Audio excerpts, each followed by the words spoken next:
Hello to everyone who is watching. I think it's safe to assume that you all know about Double Exposure and the sequel, Life is Strange Reunion. But if you haven't watched or played Double Exposure, that's okay. I won't be talking too much about it. I wanted to focus more on the reveal trailer for Reunion and what my thoughts are on it.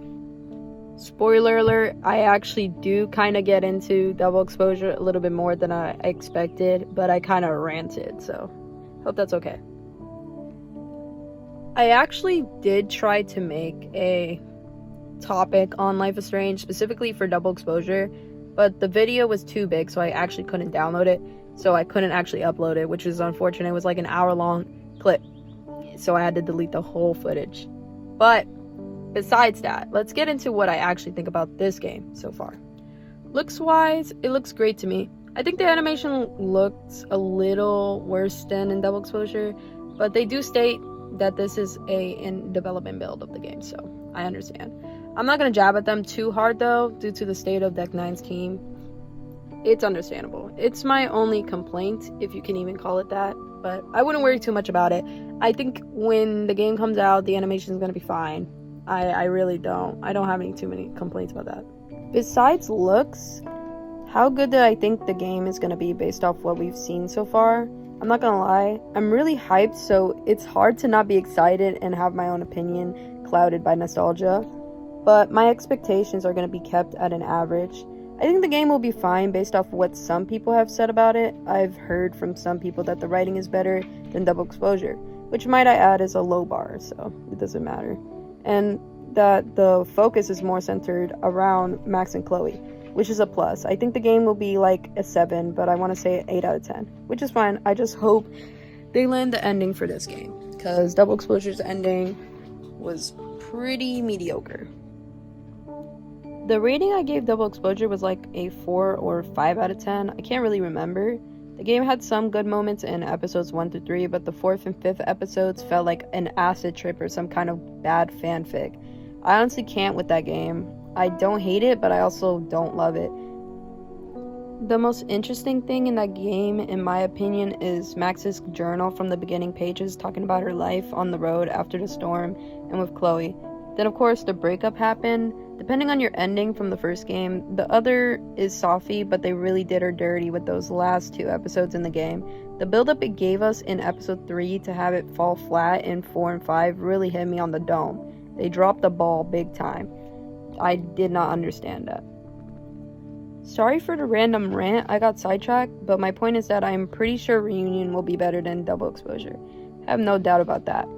And you're probably wondering, why even make a sequel to Double Exposure? Well, if you haven't heard, Square Enix has a contract with Deck 9 from the beginning of them making Double Exposure. They were always meant to make a part 2 to this game. It was already on their contract. My thoughts on the matter if whether or not they should have made a part 2 was a no before, but it definitely makes sense because Double Exposure's ending did not conclude with a definitive ending.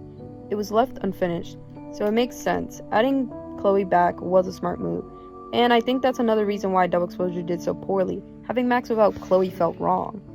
I said this when I played Double Exposure. How can you have Max without Chloe? It always felt like something was missing. They could have made a good game with just Max, but they didn't. It had potential. They completely squandered it.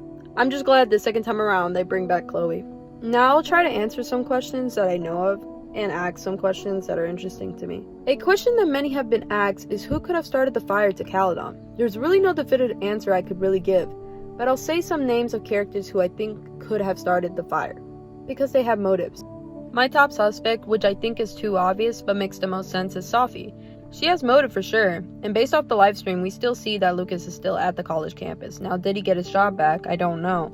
But what I do know is that Sophie hates him, and she may want to get back at him, and maybe everyone else by burning down the college campus. May that be on purpose or by accident. I don't really know why else she would do it besides that reason, so it's kind of a weak theory, but I'll just go with that. My other suspects are Diamond, Lucas, and maybe the detective, since he could come back. Now, the reason why I think that is because the detective, since he touched his other self, it was kind of like a timeline thing, and since the timeline merged, yeah, so it could be that reason that he could come back. Not 100% sure about that. These 3 all have motives of their own, though. Especially the detective. since he was basically killed by touching his other timeline self. I would be mad too. I would also have added Gwen as a person of interest, but I just found out she will not be in the next game. I'm pretty sure it's because she was fired in the game. She was fired, so I guess she wouldn't be coming back to Caledon. Besides, I highly doubt she would have done it anyways. Who knows, maybe the fire was not started by a person, but an entity or a force. It's random, but it is a possibility. Okay, some other questions I have that I would like them to be answered in this game is what happened to Diamond and what is her role in this game? I generally want to know what they could do with that. That would be interesting to explore. Unless they decided to not add her, then that question gets thrown out the window. Another is the detective. Is he coming back since the timelines merged? I know I added him to my hit list of people that may have started the fire, but he might not even be in this game, so it's just a question, but it may not even get answered. And what is the digital comic gonna have? It's from the deluxe edition, by the way, just so you know, which I have to buy another copy of the game to be able to get the digital comic. So that's unfortunate. But I'm really interested to see the digital comic. I think that's gonna be very interesting. Is Deck 9 gonna land this ending? That is my most concern for this game. I really think it's very important for them to land this ending, because if they don't, a lot of people are not gonna care about, oh, Chloe being in the game, oh, it's so fun. It really sours the whole game if the ending is just trash. I mean, I literally liked Double Exposure from episode 1 to 3. I got to 4 and 5. I was like coping with 4. Then the 5th one, man, I'm just sorry. I can't even speak right. That was bad. Like, that was really bad. I had mixed emotions. Like, I've never felt so disappointed in my life. Like, deadass. Now, for a very important question that everyone probably has on their mind is, where will Life is Strange series be going from here? And will it continue? Or is this the end of Life is Strange? I obviously can't predict the outcome, but I think it could well be the last game in the series. The only hope I could give you guys is during the live stream, the voiceover lady, I couldn't even say that right, the voiceover lady was talking, and I'll actually play a clip so you guys could hear. Life is Strange Reunion is the big finale to the Max and Chloe saga. A time-bending mystery full of supernatural second chances, life or death choices, and a whole lot of heart. She does say, this is like the finale of Max and Chloe's story. This is the end of their story.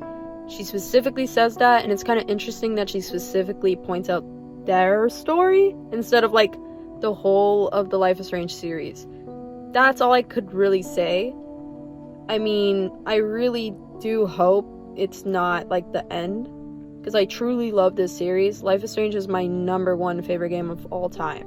It's gonna be hard to see it end like this. This is a little bonus. What I will say is I heard from sources, not mine, but I've heard from sources that this most likely won't be the last game. Now, take this as a grain of salt. I'm not even sure. Take this as you please. But this might not be the last game of the series, and maybe most likely Deck 9 won't have this game anymore. I mean, it's not Deck 9's IP anyways, it's Square Enix's. But it won't be Deck 9 working on the game. It most likely will be a different studio, and maybe not anytime soon, of course. Probably in a long time that they will make a new game. But the thing is, they might make a new game eventually. And another thing I want to add is, if they do make a new Life is Strange game, what is it gonna be? And you know, most likely a new story, new characters, like they used to. I mean, it makes the most sense for the direction of the series. But yeah, I just wonder what would be the next new game. Okay, so I'm gonna wrap up the video with some theories I have. Keep in mind, these are just theories. Do not take them as fact. I have no real proof. That being said, take this with a grain of salt. I just want to share some stupid theories that I thought were kind of cool. So depending on how the ending is going to play out, a little theory I have is that maybe Chloe will be the one making the last decision. I just saw some people say the same thing, which is interesting. I won't really go in depth about it, but I just think it would be cool to get her perspective of making a final decision in the game. And if you want to know more about this theory, there is definitely videos of other people that went in depth, so if you want to know. One theory that I thought about that is probably the most bonkers one and probably won't happen, honestly, is that Chloe might get / have powers. Now hold on, listen to this. Chloe may get powers in this game, since we know that when Max opened 2 timelines, she did cause Safi to get powers. And then when she merged the 2 timelines back together, Diamond ended up getting powers. So maybe Chloe may or may not get powers through the effects of merging the timelines. I mean, it's definitely a possibility. And how will that affect the story? I don't obviously know how well this will hold up. It's just a theory. I could be wrong. Now, this one is not even a theory, but I just wanted to add this one in anyways. A rumor / leak that I heard that Safi would be a romance option this time around, and we may get a boat scene with the 2. I do not know if this is correct, but I know that this isn't confirmed. I would love to see that happen though. As someone who wanted to romance Safi in Double Exposure, I would love to be able to do that in Reunion. I'm still gonna romance Chloe first, of course. It's, in my opinion, Max's true love. So, like, I gotta do that, obviously, and, you know, it's just better. But in my next playthrough, I'll definitely romance Safi if I get the option to. That's all I have to really say about Reunion. I hope you enjoyed my very long thoughts and impressions of Life is Strange Reunion, and I hope to catch you all in the next one. Let me know if you want to see more types of videos like this. I would greatly appreciate a comment to interact with me and a like on the video if you enjoyed. Have a great day, people, and goodbye for now. Also, comment down below if you want me to do like a question and answering video or a live stream. I don't know, I don't care. Just tell me what you want, because I'm trying to start doing some stuff, honestly. This is only the beginning.